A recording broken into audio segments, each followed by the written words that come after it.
I love Pokemon. No ifs, ands, or buts about it. And I don't love it. I love it.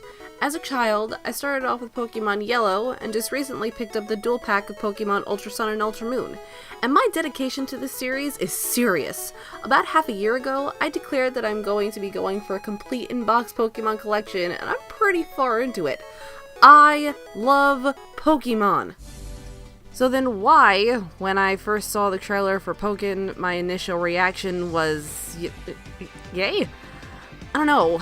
Fighting games, man. I guess my relationship with fighting games is like many people's relationship with RPGs. It's tough to give what can be 80 to 100 hours of dedication to a game. Tartarus? What's that? Sounds like toothpaste.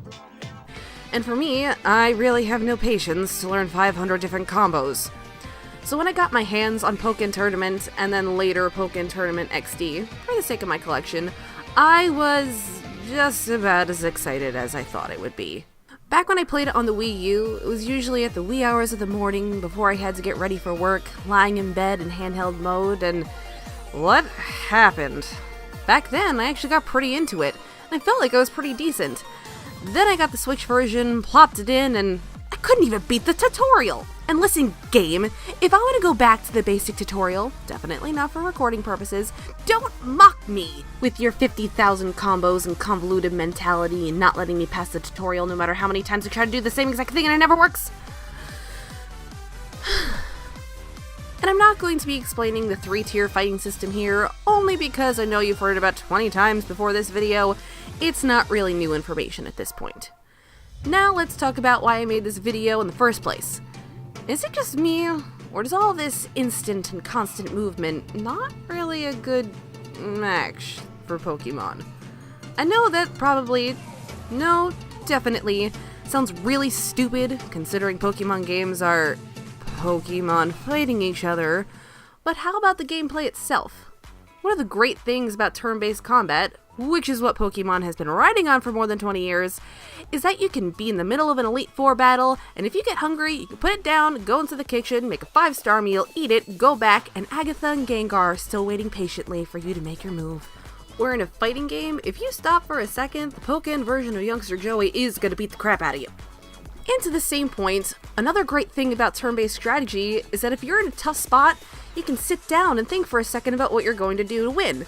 Where in a fighting game, if your mind is not going constantly, you're going to lose. You see what I mean? These gameplay styles are so different, it almost feels like it's for two completely different audiences. But I don't want to just complain the whole time. If I will give the game anything, the character customization is incredible, which is saying something considering usually I don't really care about that stuff, but being able to make my OG waifu Yukiko in Pokken, and then my Dangan waifu Kyoko in Pokemon XD, good stuff.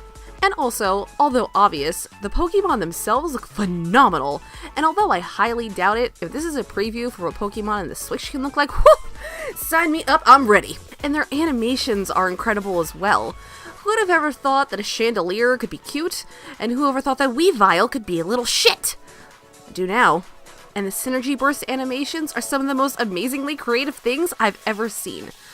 But if I have one small gripe, it's that some of the textures kinda aren't there. And one thing that I noticed that was a bit distracting is that the pools of water around Suicune's feet are very blurry, but that's just a small complaint. And there was clearly a lot of love put into this game. Now, onto the story. For someone who has so far done nothing but rag in this game, playing it again on the Switch to capture the footage was really fun. I did not want to put it down. Even though I didn't have much of a strategy, and I kinda had a middle ground between kind of knowing what I was doing and button mashing, I was having a great time.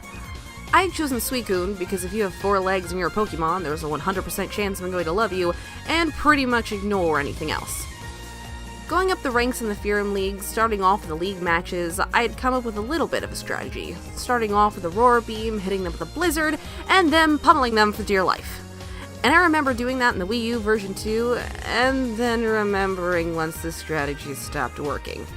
And it did here too, and that's also where I started running around like a chicken with its head chopped off.